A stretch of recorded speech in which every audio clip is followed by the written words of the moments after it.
En este segundo bloque de MBD Noticias estamos recibiendo con muchísimo gusto a Verónica Piñeiro, nueva precandidata a la Intendencia de Montevideo por el Frente Amplio, pero además vamos a decir que ocupa la gerencia ambiental de Montevideo, entre otras cosas, porque además es vicepresidenta del Frente Amplio.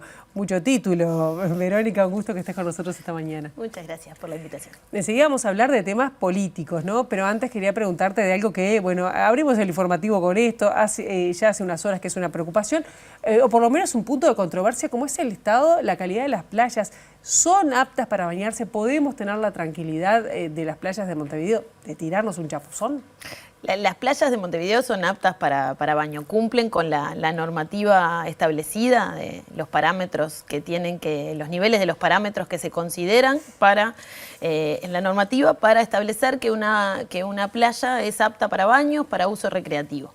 Ahí la Intendencia de Montevideo realiza monitoreos durante todo el año y los intensifica en la temporada. Esto es desde noviembre, mediados de noviembre a fines de marzo, intensifica esos monitoreos para obviamente tener más información sobre el estado de situación de las playas. En esos monitoreos que se realizan en 22 puntos de toda la costa, de las playas del este y del oeste, se analizan los coliformes, se analiza la presencia de cianobacterias, se analizan otros parámetros fisicoquímicos que también nos dan información sobre las características del agua y nos permiten analizar cuál es el estado de situación, pero los parámetros fundamentales que tiene en cuenta la normativa, el decreto 253/79 y sus modificaciones de 2008, tienen en cuenta la concentración de coliformes y la presencia de cianobacterias más para dar el estado de situación de las playas más por temporada. Y esto que se mencionaba ayer de esto, enterococos, que es un mejor indicador de contaminación, en principio diría la OPS, que ayer se puso sobre la mesa, que sé que la Intendencia lo toma, pero ¿es importante para saber si me puedo tirar y trago accidentalmente agua? Digo, estoy pensando en todas las posibilidades. Los niveles de enterococos no están establecidos, no tienen dentro de la normativa un nivel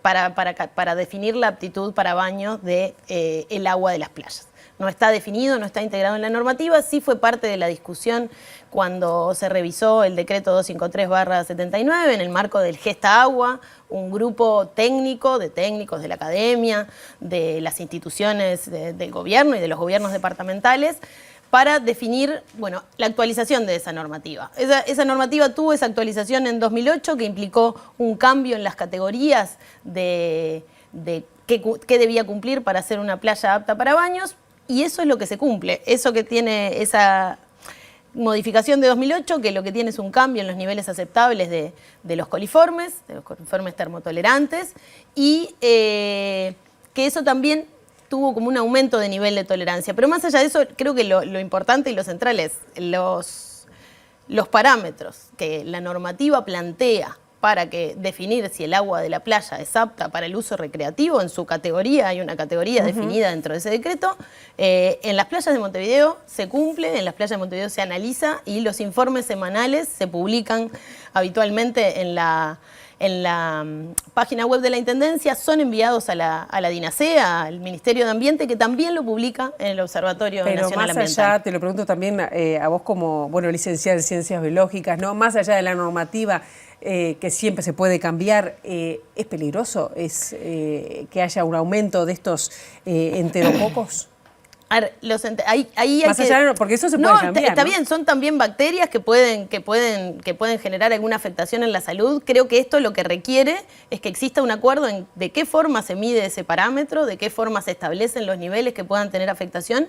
En Montevideo, por lo menos, no existe un problema, y no ha existido un problema en temporadas anteriores, con el uso recreativo de las playas. Si existe un problema en la salud, el Ministerio de Salud Pública tiene que detectarlo, los trabajadores de la salud tienen que detectarlo, y eso no es un problema en Montevideo. Bien. Podemos ver recientemente esta temporada lo que pasó en las playas de Florianópolis, ¿no? Y que eso obviamente desató acciones concretas de la autoridad ambiental y quien analiza las playas haciendo un monitoreo y emitiendo informes semanales donde dice qué playas están habilitadas o no.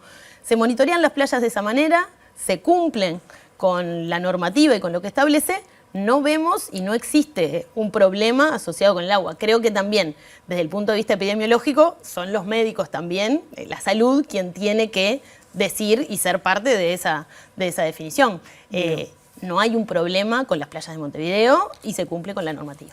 Te cambio de tema y ahora vamos a temas políticos porque, bueno, ha sido propuesta por el Partido Comunista, pero en las últimas horas han sumado apoyos, en este caso en la lista 99.000 o no sé si decirle Nuevo Espacio, lo que era antes el Nuevo Espacio de Michelini, la amplia ahora. Bueno, ¿qué implica para vos y sobre todo cómo estás pensando a partir de ahora esta precandidatura, pensando en qué le falta a Montevideo? Bueno, los apoyos se han ido sumando a la candidatura, como bien decís, a partir de la propuesta del nombre y de la generación de conversaciones y encuentros con los diferentes grupos de sectores del Frente Amplio. Hemos coincidido en algunas reuniones para comenzar a pensar o seguir pensando en el marco de la propuesta programática del Frente Amplio para Montevideo, qué es lo que queremos construir colectivamente entre quienes vamos hacia una candidatura, ¿no? Y en base a eso se hicieron las conversaciones y se tuvieron las conversaciones que obviamente continúan hasta el plenario del 10 de febrero y seguramente tengan que seguir, ¿no? Nadie es candidato hasta que el plenario, hasta que el plenario del Frente Amplio del 10 de febrero defina cuáles son las candidaturas a la Intendencia de Montevideo, así que en ese marco ahora el proceso de trabajo y de diálogo ha estado en comenzar a compartir algunos énfasis, algunos temas y los principales temas que entendemos que tienen que ser parte a partir del programa, ser parte de la discusión y de lo que se piense de Montevideo. Y ahí los temas de gestión ambiental obviamente están en el centro, y ahí la limpieza y la recolección de residuos, un tema que es central para la gente y para todos los montevideanos y montevideanas, y obviamente la movilidad, como ya lo han planteado varios de los compañeros y compañeras que estamos en este proceso. La movilidad en Montevideo tiene que pensarse, plantearse objetivos más desafiantes y transformaciones profundas, lo mismo que la gestión ambiental y la sustentabilidad. Creo que en esos dos temas van a estar los énfasis, más allá de que es importante también pensar en el resto de los ejes que se plantean en el programa, como es la participación, la cultura y la profundización de políticas que el Frente Amplio en estos 35 años de gobierno en Montevideo tiene que profundizar, pero al mismo tiempo también tiene que relanzar el proyecto, plantearse objetivos de transformación que sean desafiantes. Y te pregunto a vos, que sos la única de los nombres, ¿no?, que están como en la precandidatura, que está en la gestión actualmente, ¿qué debería cambiar, ¿no? Porque hay cierto, no sé si decir malestar, pero desconformidad por lo menos, en tema de limpieza, por lo menos en algunas áreas de la ciudad, de movilidad, que parece que habría que dar un salto. Es decir, ¿qué le dirías a la gente para decir, bueno, estamos pensando en que efectivamente tiene que haber un cambio en esto? Montevideo cambió en los 35 años de gobierno del Frente Amplio, ¿no? El acceso del Frente Amplio para muchos en el 90, para muchos es una vida, pero transformó la realidad de Montevideo. Revolucionó Montevideo, tuvo cambios muy profundos y políticas muy exitosas. El problema de esas políticas exitosas es que muchas veces a lo que se tiende es hacer correcciones parciales o cambios incrementales que cambien la efectividad de esas políticas. Y creo que es momento de pasar a plantearnos objetivos que sean más desafiantes para poder dar un salto en esas políticas. Y ahí, en la gestión de residuos, en la limpieza, es claro que el sistema que se instaló de contenedores llegó a su límite. Es claro que el problema de los residuos no tiene solo su foco en la recolección y no es un problema solo logístico, sino que también integra toda una realidad social que es compleja, una realidad social asociada a la clasificación de los residuos, que hay que abordar con políticas que se planteen objetivos desafiantes, ¿no? Y ahí creo que tenemos desde el Frente Amplio el desafío de seguir pensando en las políticas que se llevan adelante, las políticas de inclusión, de formalización de trabajadores que trabajan en contextos muy complejos asociados a los residuos, y obviamente seguir avanzando en la transformación de la logística que nos permita tener una gestión integral, y eso requiere generemos acuerdos, ¿no? Ese pacto que yo mencionaba en una columna de La Diaria, ¿no? De, bueno, esto no podemos pensarlo solo desde el punto de vista logístico, porque estamos dejando afuera un montón de dimensiones que son muy complejas, en la periferia o en los bordes de la ciudad, y bueno, eso hay que abordarlo desde el punto de vista de un pacto para cómo gestionamos los residuos con todos los actores involucrados. Y eso requiere compromisos y requiere no ver el tema de los residuos solo como un problema logístico y de cómo se recogen los residuos o cómo es el sistema de limpieza en un determinado lugar, sino también ver todo el enfoque de lo social o quienes trabajan en condiciones informales en eso. Y claro, la Intendencia también tiene experiencia en la formalización de eso, ¿no? Entonces, ¿Qué te ha aportado en este caso la gestión? Porque también, bueno, has estado también en lo que tiene que ver el desarrollo ambiental, que son todos los temas que también involucran temas de limpieza, ¿no? ¿Qué sentís que te aporta eso para pensar en un desafío mayor? Y yo creo que eso lo que me aporta es conocimiento de cómo funciona la Intendencia, de cuáles son las realidades a la hora de generar acciones concretas en los diferentes barrios, en los desafíos que plantea la generación de estas acciones en diferentes lugares de Montevideo.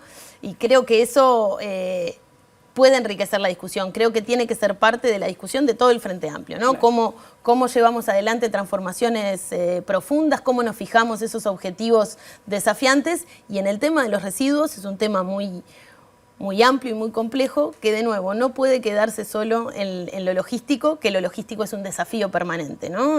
Creo que ahí Montevideo avanzó en la mejora de su sitio de disposición final de residuos, generó una planta de transferencia intermedia que mejora el sistema de recolección, pero también tiene que seguir trabajando y profundizar las acciones en lo que tiene que ver con la formalización de toda esa economía en torno a los residuos que se da, esa economía informal, que es un desafío muy complejo. Verónica, tenemos que ir redondeando, pero te quiero preguntar, en los últimos días, te diré que en la última semana, surgió en una nota de prensa de búsqueda concretamente, la preocupación de las autoridades actuales de la Intendencia por problemas financieros y económicos. Incluso se hablaba, por ejemplo, del sector de cultura, que hasta podía llegar hasta un 40%, ¿no? ¿Te preocupa la situación financiera de la Intendencia pensando en la próxima administración? ¿En qué medida puede comprometer algunas de estas ideas que estás manejando? Yo creo que se trabaja con la realidad o se piensa con la realidad y el contexto que se tiene, ¿no? La situación financiera de la Intendencia, ahí hay que dar la tranquilidad que la Intendencia cumple con las obligaciones que tiene, ¿no? Y eso genera escenarios en los que hay que trabajar con el escenario de la realidad que se genera.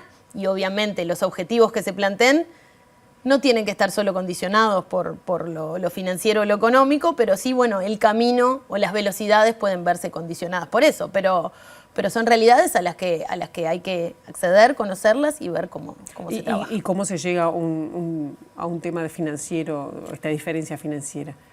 ¿Hay complicación? Digo, ¿se percibe? Hay una cuestión de los ingresos que fueron menores y ante eso hay que reaccionar y tomar las medidas que corresponden. Verónica Piñeiro, muchísimas gracias por estos minutos.